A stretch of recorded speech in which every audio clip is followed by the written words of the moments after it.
attentively.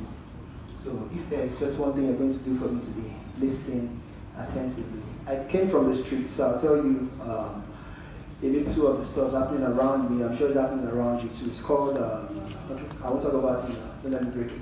So it's a story of, a true story. You should have seen it on TV, you should have seen it on everywhere around you. So, Mr. D, are we set? Okay.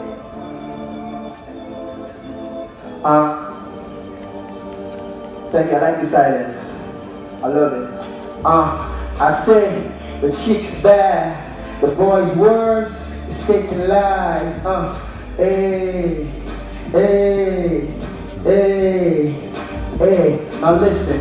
Now imagine the big girl at 20 or 21 who's probably him in the university was having fun, always partying and drinking in the midst of her friends, stopping classes, but truancy was the least of her sins. You know the type of chick with nose rings, skin that has no flaw, and has a tattoo on one of her drugs, going around with names like Tracy or Stacy. I'm sure you would have seen her, but this particular slave queen's name was Valentina. See, she would be best described as a bad chick. You know the type you spend your every dime to go out with. Always saying, I can't get with guys with no cars, please. Messing with the self-esteem of guys doesn't exist. She's not for sleeping with her rich-toes on the weekend. She can't blame her, bro. Telling her body was a business. A commercial and fashion statement was bold. 50K for a night, like the place was plated with gold. I say, the chick's bad, the boy's worse. He's taking lives and feeling no remorse.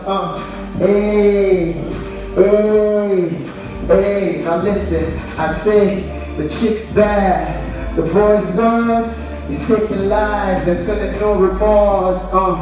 Hey, hey, hey. Listen.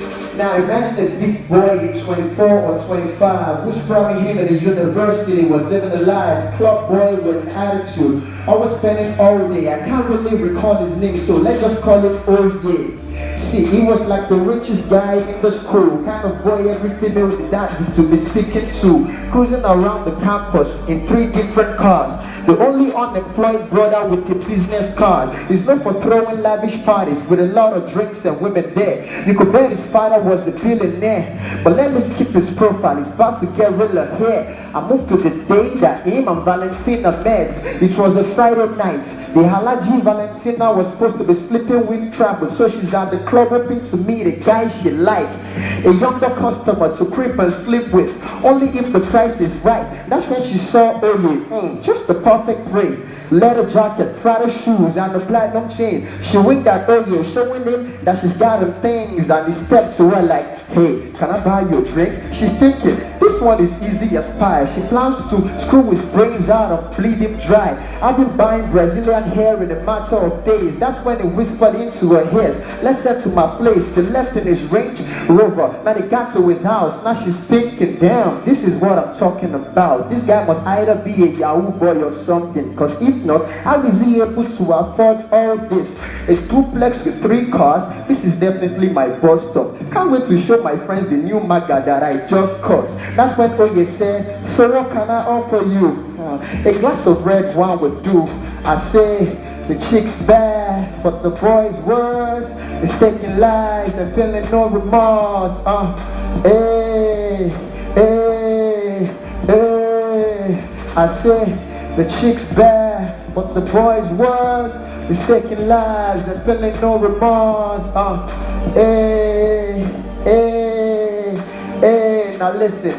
5 minutes after taking a drink, her vision is getting blurry. She can't see it up straight. Now her stomach is feeling funny. What is happening to me? My bad, I'm sorry, but it's a very important part that I haven't told you in this story. Oh yes, daddy wasn't rich now. On the contrary, oh he came from the poorest of the poorest families. And just like you and I, he's been oppressed by the big guys, splashing muddy waters on me every time they speak by. If you can't beat them, join them. That was the code they lived by. So he went to seek advice advice from this particular rich guy who told him the secret to get rich wasn't really a big one, only if you can bring the skull of a female once every 6 months.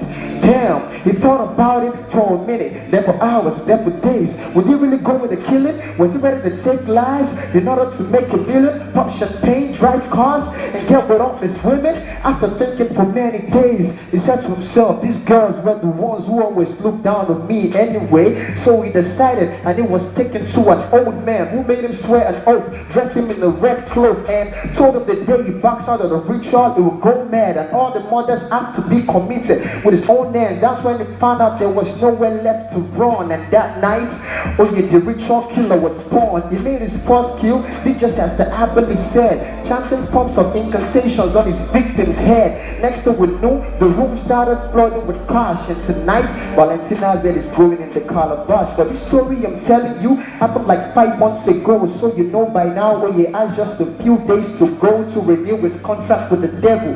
Cause if not, he may run mad, or worse, go back to his previous level. So oh yes, out there, and I'm sure that you've seen him in the club, in your school, looking for his next victim. So he for the type of girl who's always looking for where to get money from, oh yes, right behind you, and just call that is coming for.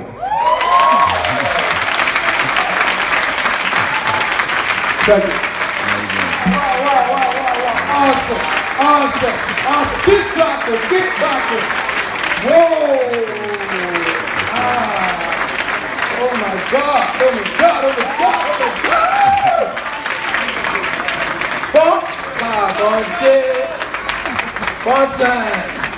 Punchline. Hey. You don't, what's the name? You don't get me for mine. I go bust your bubble today.